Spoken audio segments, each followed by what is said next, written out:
आज दिनांक 30 मे. आजच्या प्रवचनाचा विषय सर्वांचे विस्मरण करून रामच आठवावा. अकर्तेपणे करीत राहावे कर्म, हाच परमात्मा आपलासा करून घेण्याचा मार्ग.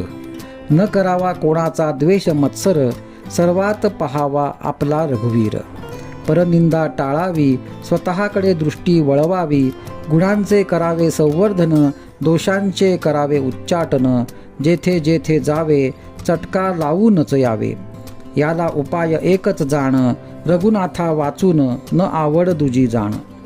देहाचे दुःख अत्यंत भारी, रामकृपेने त्याची जाणीव दूर करी. मनावर कशाचाही न होऊ द्यावा परिणाम, हे पूर्ण जाणून की माझा त्राता राम. अभिमान नसावा तिळभरी, निर्भय असावे अंतरी. जे दुःख देणे आले रामाचे मनी, ते तू सुख मानी. देह टाकावा प्रारब्धावर, आपण मात्र साधनाहून नाही होऊ दूर. मी असावे रामाचे, याहून जगी दुसरे न दिसावे साचे.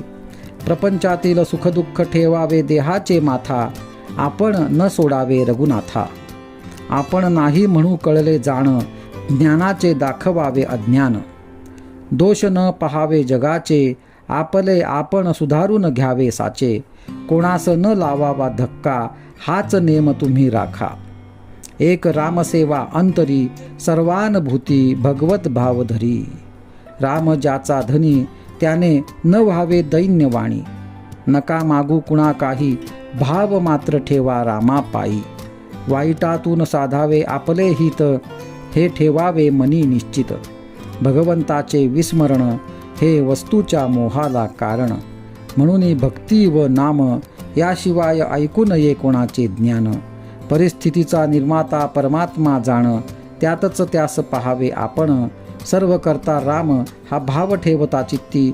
खऱ्या विचारांची जोडेल संगती. व्यवहारातील लाभ आणि हानी, मनापासून आपण न मानी. मी आहे रामाचा, ही जाणीव ठेवून मनी. सुखाने वर्तत जावे जनी. एकच क्षण ऐसा यावा, जेणे सर्वाचे विस्मरण करून रामच आठवावा. रामाविण उठे जी जी वृत्ती, त्यासी आपण न व्हावे सांगाती. मी रामाचा हे जाणून, वृत्ती ठेवावी समाधान. धन्य मी झालो, रामाचा होऊन राहिलो. ही बनवावी वृत्ती, जेणे संतोषेल रघुपती. वृत्ती बनविण्याचे साधन, राखावे परमात्म्याचे अनुसंधान. शरीर संपत्ती क्षीण झाली, तरी वृत्ती तशी नाही बनली. विषयाधीन जरी होय वृत्ती, तरी दुरावेल तो रघुपती. संतांची जेथे वस्ती, तेथे आपली ठेवावी वृत्ती. सतत विवेक अखंड चित्ती, रामनामी मनोवृत्ती. हेची तुम्हा परमप्राप्ती. नामामध्ये ऐसी सत्ता, जेणे जोडे रघुनाथा. नामा परते न मानावे हित, हेच आजवर सांगत आलो सत्य. भगवंताला आपले होणे आवडते फार, श्री राम नामी रहावे खबरदार. आजचा सुविचार. रघुनाथ स्मरणात असावे आनंदात, तेथे न चाले कोणाची मात.